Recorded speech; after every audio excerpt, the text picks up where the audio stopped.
பாப்பாடைய ஸ்கூல்ல Friday annual day.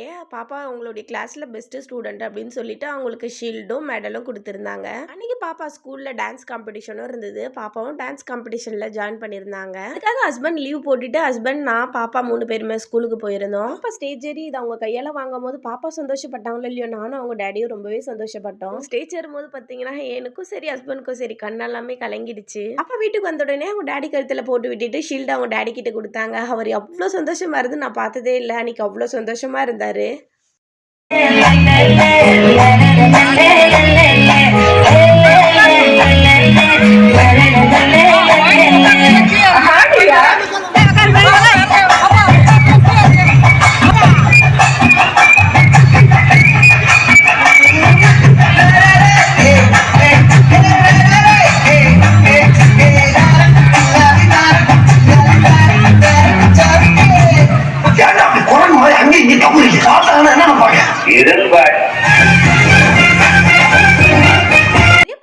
இந்த சின்ன விஷயத்துக்கு ஏன் இவங்க இவ்வளோ ரியாக்ட் பண்ணுவாங்கன்னு சொல்லிட்டு, அது அப்படி இல்ல. பாப்பா குட்டியா பொறந்து அவங்கள கையில வாங்குனது மட்டும் தான் ஞாபகம் இருக்கு. இவ்வளோ பெருசா வளர்ந்து அவங்க ஸ்டேஜ் ஏறி டான்ஸ் ஆடுற அளவுக்கு ஆயிட்டாங்க.